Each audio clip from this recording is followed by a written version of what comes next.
नमस्कार, मैं हूं आपके साथ हितेंद्र भदौलिया और आप देख रहे हैं हमारा YouTube channel SRS Sukhnagar. CM Kamalnath ने युवाओं को रोजगार देने का वादा किया था, जिसके लिए युवा स्वाभिमान योजना की शुरुआत की गई। इसके तहत बेरोजगारों को साल में 100 दिन रोजगार देने का ऐलान भी किया गया। यहाँ तक तो सब चमत्कारी था, परंतु जैसे ही योजना के फीचर सामने आना शुरू हुए, यह योजना कमलनाथ सरकार को ही कटघरे में खड़े करने लगी। कमलनाथ सरकार ने तय किया कि युवा स्वाभिमान योजना के तहत बेरोजगारों को गाय चराने का प्रशिक्षण दिया जाएगा। अब फैसला हुआ है कि युवा स्वाभिमान योजना के तहत बेरोजगारों को बैंड चराने का प्रशिक्षण दिया जाएगा। इस तरह युवाओं को आत्मनिर्भर बनाया जाएगा। अशोकनगर में पशु एवं बैंड बजाने वाले प्रशिक्षण देने को लेकर शिक्षित बेरोजगार युवाओं द्वारा गांधी पार्क पर पशुओं को इकट्ठा कर उन्हें चराया गया। ये वो युवा हैं जिन्हें अभी तक कोई रोजगार नहीं मिला, इसलिए आज गांधी पार्क पर पशुओं को चराने की प्रैक्टिस कर रहे हैं। साथ ही कमलनाथ सरकार द्वारा युवाओं को बेतुका रोजगार देने को लेकर मध्य प्रदेश सरकार का विरोध कर रहे हैं। शिक्षित बेरोजगार युवाओं द्वारा सरकार के खिलाफ नारेबाजी कर जमकर प्रदर्शन किया। शिक्षित युवाओं ने कमलनाथ सरकार मुर्दाबाद, युवाओं का क्या है रोजगार, ढोर चराओ जैसे पशुओं को चराते हुए नारे लगाए। युवाओं ने कहा है कि कमलनाथ सरकार ने हमारा अपमान किया है। क्या हमने पशु चराने एवं ढोल बजाने के लिए डिग्रियां की हैं? युवाओं ने कमलनाथ सरकार से मांग की है कि सरकार होश में आए और शिक्षित युवाओं के लिए सतत रोजगार युवाओं में ने की व्यवस्थाएं करे। युवाओं ने आने वाले चुनाव में भी कमलनाथ सरकार के विरोध में जाने की बात कही है। युवाओं ने गायों के बीच सड़क पर घेर कर चारा खिलाया। इसके बाद जब गाय वहां से चली गई तो मोदी के स्वच्छता अभियान को देखते हुए झाड़ू भी लगाया और फैले हुए कचरे को साफ किया। अभिषेक पाठक कहते हैं कि पशु चराना एवं ढोल बजाना कोई ये रोजगार नहीं है, ये तो पढ़े लिखे युवाओं का अपमान है।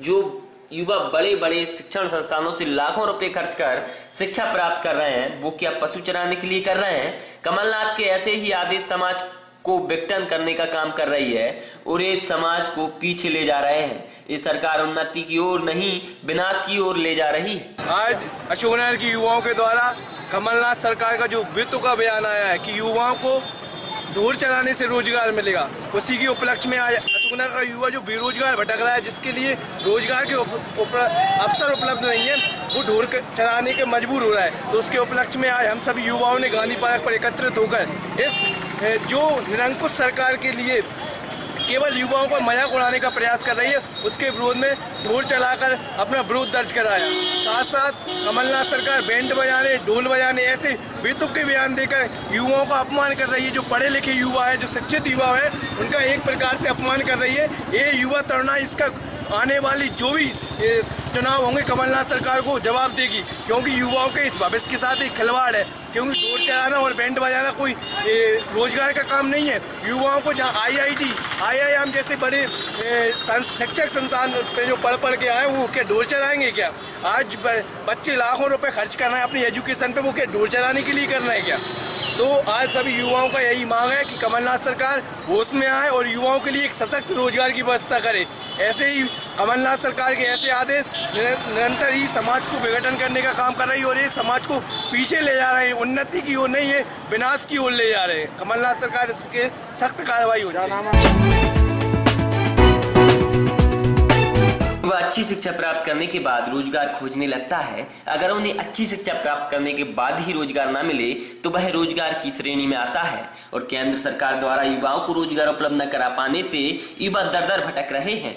एक बार देश के प्रधानमंत्री नरेंद्र मोदी द्वारा पकोड़े तलने को भी रोजगार बताया गया था, जिसके बाद कांग्रेस ने काफी इसका विरोध किया था। इसके साथ ही शिक्षित बेरोजगार युवाओं ने भी इसका विरोध किया था। अशोकनगर में भी रविवार को गांधी पार्क पर NUCI द्वारा केंद्र सरकार का जूते पॉलिश कर विरोध जताया गया, जिसमें डिग्रीधारी युवा मौजूद रहे। NUCI के सदस्यों ने केंद्र सरकार के खिलाफ नारेबाजी कर रोजगार मुहैया कराने की मांग की है। कार्यकर्ताओं ने गांधी पार्क पर बैठकर आने जाने वाले लोगों के फ्री में जूते पॉलिश किए। कार्यकर्ताओं के हाथ में BA, BSc, BCom, LLB तमाम डिग्रियों की तख्तियां लेकर बैठे थे। NUCI के जिलाध्यक्ष सचिन त्यागी ने बताया कि 2014 के चुनाव में मोदी जी द्वारा बेरोजगार की युवाओं के लिए तमाम घोषणाएं की गई थी, जिसमें उन्होंने कहा था कि सरकार आने के बाद प्रत्येक वर्ष 2 करोड़ युवाओं के लिए रोजगार उपलब्ध कराया जाएगा। 4 साल से भी ज्यादा समय हो गया है, पर रोजगार के अवसर युवाओं को प्रदान नहीं किए गए। मोदी सरकार द्वारा युवाओं के साथ धोखा किया गया है, जिसका बदला हम आने वाले लोकसभा चुनाव में लेंगे। त्यागी ने कहा है कि हमारे पास महत्वपूर्ण डिग्रियां होने के बाद भी हमें जूतों की पॉलिश करना पड़ रहा है, ये हमारा दुर्भाग्य है। एनएसयूआई के जिला अध्यक्ष से पूछा गया कि कमलनाथ सरकार ने युवाओं को ढोल बजाने एवं पशुओं को चराने के प्रशिक्षण को लेकर पूछा गया तो वे कमलनाथ सरकार की उपलब्धियां गिनाते नजर आए और इस मुद्दे की जानकारी न होने की बात कही। आज अशोकनगर एनएसयूआई द्वारा केंद्र सरकार का विरोध किया गया बूथ पॉलिश करके, क्योंकि आज 2014 के आम चुनाव में माननीय हमारे प्रधानमंत्री नरेंद्र मोदी जी ने कहा था कि हर युवाओं को प्रति वर्ष 2 करोड़ रोजगार दिए जाएंगे, और आज युवाओं के पास रोजगार नहीं है और रोजगार के नाम पर उनको सलाह दी जाती है पकौड़े तलिए, समोसा बनाइए, चाय की दुकान खोलिए। हमने एनएसयूआई द्वारा आज ये प्रदर्शन किया गया क्योंकि इतनी महत्वपूर्ण डिग्रियां पाने के बाद भी युवाओं की स्थिति ये है कि उनके पास कोई रोजगार नहीं है। हमको बूथ पॉलिश करना पड़ रहा है। हम ये विरोध करना चाहते हैं और हम युवा संकल्प लेते हैं और युवाओं को संकल्प दिलाते हैं कि आने वाले आम चुनाव में, लोकसभा चुनाव में हम भारतीय जनता पार्टी को काट फेंकेंगे और आने वाले समय में युवाओं की पार्टी कांग्रेस पार्टी को चुनेंगे और युवाओं की पार्टी होगी वो। जय हिंद, जय भारत। कमलनाथ सरकार ने अभी ढोल चराने और ढोल बजाने का प्रशिक्षण देने की बात कही थी, युवाओं को रोजगार देने की, इससे आप सहमत हैं? कमलनाथ सरकार की उपलब्धियां देखिए आप। कमलनाथ सरकार ने पिछले 76 दिन में 83 वचन पूर्ण किए हैं, जो महत्वपूर्ण वचन पूछते और युवाओं को रोजगार देने के लिए भी कमलनाथ सरकार निरंतर प्रयास कर रही है। धन्यवाद। आप मतलब जो गाय चराने में उसमें सहयोग कर रहे हैं, समर्थन कर रहे हैं क्या? ढोल बजाने के प्रशिक्षण में या गाय बैल के उसमें समर्थन करते हैं क्या? ऐसा कोई हमारी नॉलेज में तो नहीं है। मतलब नहीं कहा हमारी नॉलेज में ऐसा कुछ है ही नहीं। रविवार को कांग्रेस पार्टी द्वारा कैलाशवासी माधवराव सिंधिया का 74वां जन्म दिवस मनाया गया। कांग्रेस पार्टी के कार्यकर्ताओं ने तुलसी सरोवर पार्क पर माधवराव सिंधिया की लगी प्रतिमा पर माल्यार्पण कर उन्हें याद कर उनके विचारों पर चलने का संकल्प लिया। कांग्रेस के मंडल अध्यक्ष मनोज शर्मा ने बताया कि श्री सिंधिया ने हमारे क्षेत्र को बहुत से विकास कार्य दिए हैं और इस जिले में लगातार विकास करते रहे हैं। उनके आकस्मिक निधन होने के पश्चात उनके पुत्र श्री ज्योतिरादित्य सिंधिया जी भी उन्हीं की तरह पूरी लगन और निष्ठा से लोगों की सेवा कर रहे हैं। सृजन ग्रुप अशोकनगर ने आज पुलवामा में शहीद हुए आतंकी हमले में अमर शहीद अश्वनी कुमार काची के गृह निवास ग्राम खूड़ाबल तहसील सियोरा जबलपुर में पहुंचकर चैरिटी से प्राप्त राशि 1,01,00,000 रुपए एवं एक प्रतीक चिन्ह भेंट किया है।